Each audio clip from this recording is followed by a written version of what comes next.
Good morning and welcome to Open the Book. Now, this week our focus for Lent has been about birds, hasn't it? And I thought it would be quite fun if we had an Open the Book story about birds. So I racked my brains, I looked in the Bible, and I found a story all about birds called ravens. You might want to have a little look and see what ravens look like if you don't know, or you might see some a little bit later in this assembly. It's a story from the Old Testament, and it comes a little bit after King David had died. So in history, a little bit after King David, and there was a new king on the throne. And this king wasn't the best king.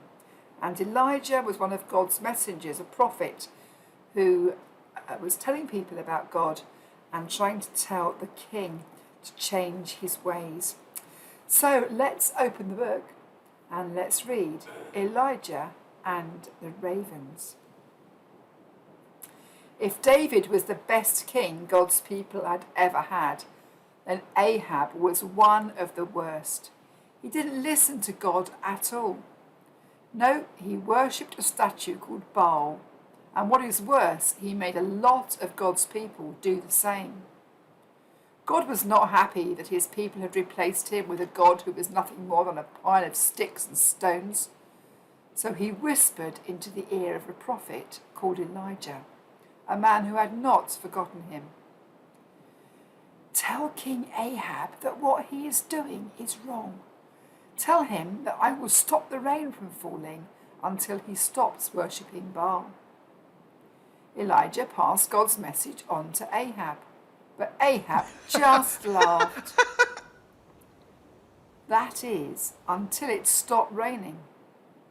Now King Ahab was angry with Elijah, so angry that he wanted to kill him.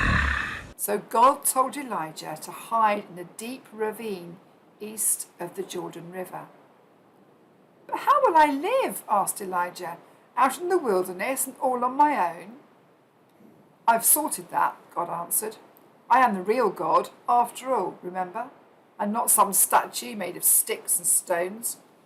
There's a brook that runs down the middle of the ravine. You can drink from there.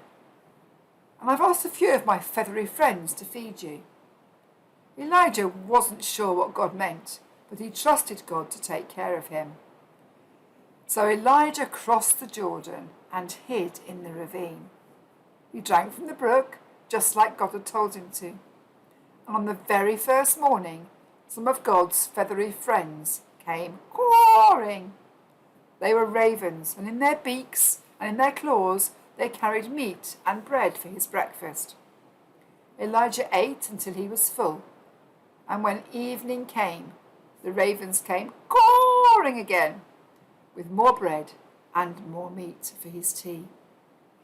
And so Elijah hid safely and never went hungry.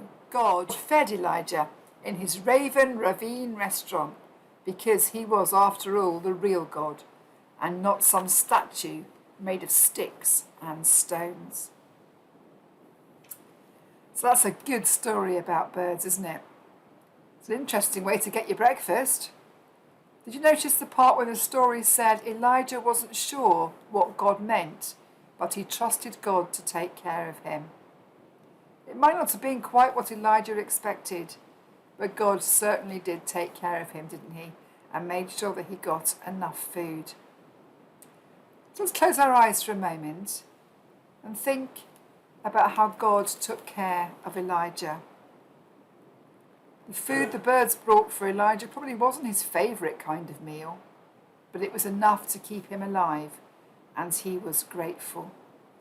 I wonder if we're grateful for the gifts that God has given us, even if perhaps we don't always get what we want. God always gives us enough. I want us also to think today about the beauty of birds.